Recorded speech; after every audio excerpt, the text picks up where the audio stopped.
इस परमार्थ मार्ग में चलने वाले पथिक की पहली सीढ़ी है कि अपनी वाणी पर अंकुश कर ले।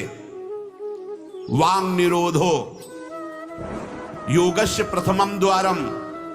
मौन का आश्रय ले लो। ज्यादा बोलने का अभ्यास ही नहीं होना चाहिए।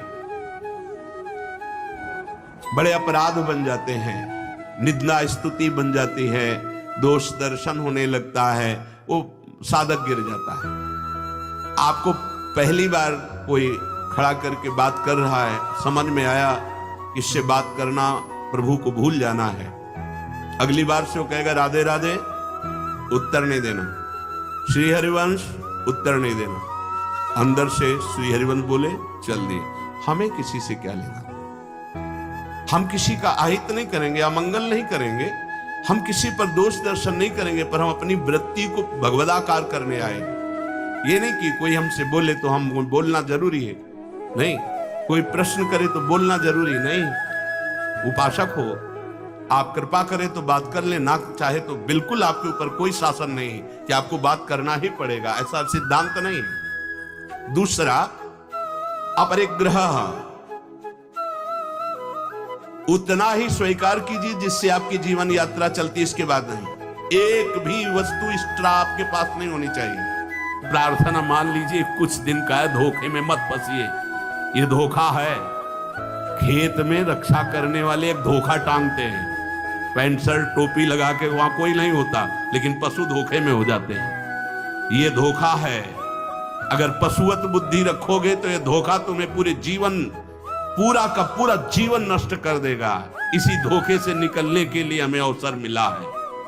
भगवदानुभूति के लिए एक बार तो आग लगनी चाहिए जीवन में, कि जीवन मृत तुल्य होना चाहिए। यहां जरा सा साधन बना कि पोस्टर बैनर में आ गए, प्रशंसा में आ गए, कैसे भगवत प्राप्ति होगी।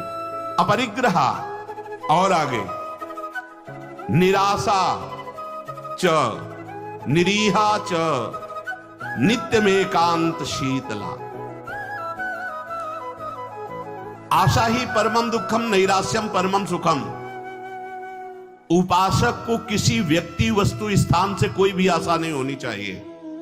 कभी तो ऐसे रहना सीखो ना, कोई आशा नहीं, कोई इच्छा नहीं, और आप हृदय की बात जानते हो, आप देखना, आपको जो शरीर की जरूरत हो आप देखते रहना, देते हैं। बिल्कुल बिल्कुल वो एक एक कदम पर देखते हैं। जो अव्यवस्थित तो हमने देखा है, एक एक कदम पर व्यवस्था। आपको अपने स्वामी पे विश्वास होना चाहिए, आशा किसी से नहीं। आशा एक राम जी से दूजी आशा छोड़ दे, नाता एक राम जी से दूजो नाता तोड़ दे। यह संसार आशा में ही तो दुख को प्राप्त हो रहा है। पिंगला वैश्या को भगवान दत्तात्रेय जी ने गुरु माना, क्योंकि उसने आशा का त्याग कर दिया। आशा नहीं। अब मैं पुरुषों से आशा करती थी, अब परम पुरुष से आशा करूंगी, अपने आत्मस्वरूप से। अब किसी की जरूरत नहीं, मैं किसी से रमण की आशा नहीं करूंगी, एकमात्र अपने आत्मस्वरूप। उसी समय उसको गुरु मान लिया। पहला, वाणी का मौन, उचित बोलो। दूसरा, सामान उतनी रखो जितनी आवश्यकता हो। तीसरा, किसी से आशा मत रखो। चौथा, निरीह, किसी भी तरह की लोक परलोक की कोई कामना नहीं। बड़ा अभी देखो, जीवन मुक्त हो जाओगे। किसी से लोक की कोई आवश्यकता नहीं, लोक वस्तु की, और निरीह, कोई कामना नहीं। कितना हृदय अभी आनंदित हो जाएगा, प्रसन्न हो जाएगा। जैसे पीछे कहा कि अंतर्मुख होकर, निष्काम होकर जो भजन होता है उसमें मन प्रसन्न हो जाता है। उसी अखंड प्रसन्नता में परमात्मा साक्षात्कार होता है। निरीह, कोई इच्छा नहीं, आज क्या पाएंगे, कोई इच्छा ही नहीं आनी चाहिए। कुछ स्पेशल प्रार्थना होती, कुछ स्पेशल तो राधा नाम है, राधा रूप है, वो आप दे सकते हो तो दे दीजिए, नहीं वो तो नहीं, तो फिर और स्पेशल क्या हो सकता है। ये तो सब पार है संसार के। ये साधक, उपासक, चाहे गृहस्थ हो चाहे विरक्त, एक निष्ठा होनी चाहिए, एक निष्ठा। एक नए साधक को हमने देखा कि कपड़ा ऊपर से पड़ा था और गमछा पेट में बंधा था, जब प्रसाद पाने के लिए बैठे किसी जगह हम रहते थे, वो आए थे मंडली से। तो हम संतों पर बहुत सूक्ष्म दृष्टि, उनके व्यवहार, उनके आचरण से, क्योंकि सब कुछ सीखने को मिलता है। तो देखा कि खींच के पेट में गमछे से गांठ बंधी थी जब वो प्रसाद को बैठे, वो पहले नहीं बंधी थी। तो उनके नजदीक गए और कहा, महाराज जी इसका क्या रहस्य, आप गमछा बांधे?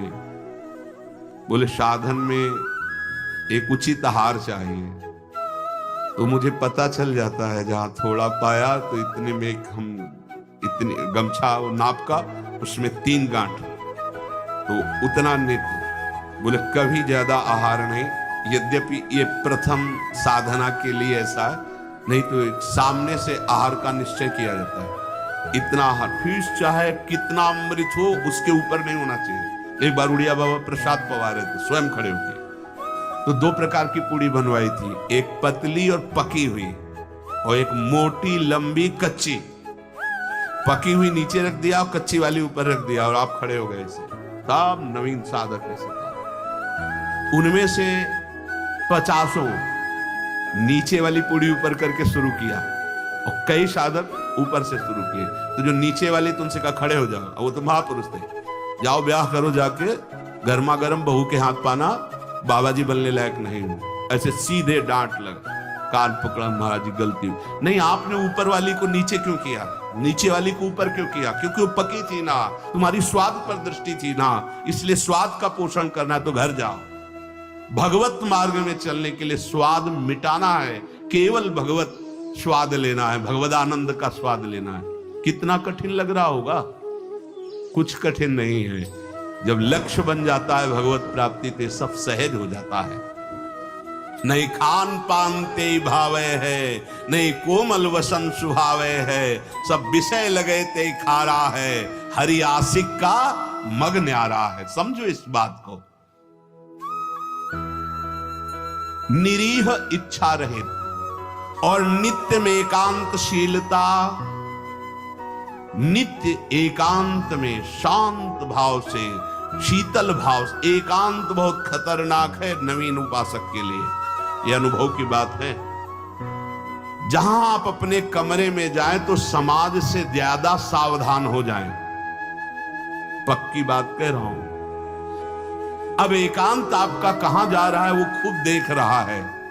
जो शास्त्र शीर्षा पुरखा सहस्राक्षा सहस्त्रपात, वो प्रभु देख रहा है कि तुम्हारी एकांत में प्रिय वस्तु क्या है। मोबाइल, सांसारिक नौटंकी नाटक, या विषय चिंतन, या विषय क्रिया, वो देख रहा है। और अगर आप एकांत में शास्त्र स्वाध्याय कर रहे हैं, नाम जप कर रहे हैं प्रभु के लिए, तो वो देख रहा है, वो भी देख रहा है। इसलिए प्रार्थना है नित्य में एकांतशीलता।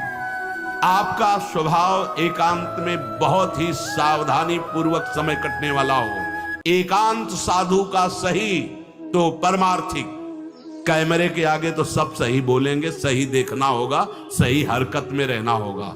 एकांतिक आपकी हरकत क्या है, एकांत में आपका चिंतन क्या है, यही खास बात होगी। इसलिए जो सत्संग में सुना उसका मनन किया जाए, उसको जीवन में धारण किया जाए। देखो बड़े भाग्य से सत्संग ही मिल रहा है जो शास्त्र सम्मत, मन का और आसक्त संसार में हो जाना, मन का भंजन होकर परमात्मा प्राप्ति के लिए चलना, ये तो बहुत ही कठिन। आप सुन रहे हो, हम बड़े कृपा पात्र हैं जो आप सुन रहे हो। आप सुन रहे हो तो हम बड़े कृपा पात्र हैं कि आप ये सत्संग सुन रहे हो। नहीं तो इस सत्संग के सुनने के लिए अपने आप से गा लो, अपने आप से सुन लो, वो तो सुनने को मिलेगा क्योंकि उसमें, लेकिन इसमें सुना है, इसमें नाश नाश नाश, काट काट, हर संबंध, हर विषय, हर मनोरंजन काट, फिर आकर के अपने स्वरूप में स्थित हो गया। हम आपके ऋणी हैं जो आप ये सत्संग सुन रहे हैं। और अगर इस सत्संग को सुनकर मनन करके आप जीवन में धारण कर लेंगे तो सच्ची मानिएगा इसी जन्म में भगवत प्राप्ति हो जाएगी, जो अत्यंत कठिन है। नहीं तो विषय रस बढ़ाने वाला, संसार पे सत्यत्व बुद्धि करने वाला, नाना प्रकार के भोगों की प्राप्ति का उपाय बताने वाला, ये तो बात मिल सकती है, ये प्रवचन मिल सकता है, लेकिन समस्त संशयों को छिन्न भिन्न करके परमात्मा स्थित करने, ये तो जब द्रवहि दीन दयालु राघो तो साधु संगति पाइए। इसलिए लाभ ले लीजिए। ये हम कह रहे हैं इसलिए नहीं, ये बहुत बड़ा संयोग बना है प्रभु का। जैसे आंधी कभी कभी आती है, ऐसे ही हरि की अनुग्रह रूपी आंधी चल गई है। अगर इस आंधी में उड़ गए तो प्रभु के पास पहुंच जाओगे, और नहीं तो आगे कलयुग की आंधी ऐसी आ रही है जो काली आंधी है, जिसमें मार्ग ही नहीं दिखाई देगा कि सतमार्ग किसे कहते हैं। जीवन का लाभ ले लीजिए। अपनी इंद्रियों को ज्यादा बहिर्मुख मत कीजिए, नाम जप कीजिए, भगवद आश्रित रहिए। जो सुनिए तो मनन कीजिए, ना पकड़ पाए तो बार बार सुनिए। आजकल तो सुविधा है कि आप इसे 1000 बार सुन सकते हैं। बार बार सुनिए, ये जरूर सुनिए, क्योंकि ये तुम्हारे मन का नाश करेगा जो वासनामय है, तुम्हारी इंद्रियों का दमन करेगा। इंद्रिय और मन को बढ़ावा देने वाला कुसंग होता, सत्संग नहीं। सत्संग तो वही होता है जो सत्य में स्थित कर दे। बड़े भाग पाई सत्संगा तो बिना प्रयास होई भो भंगा। नाम न छूटने पावे, बस नाम चलता रहेगा तो सब ठीक हो जाएगा। जैसे भी बने, उठते बैठते चलते फिरते प्यारी जी का नाम राधा राधा।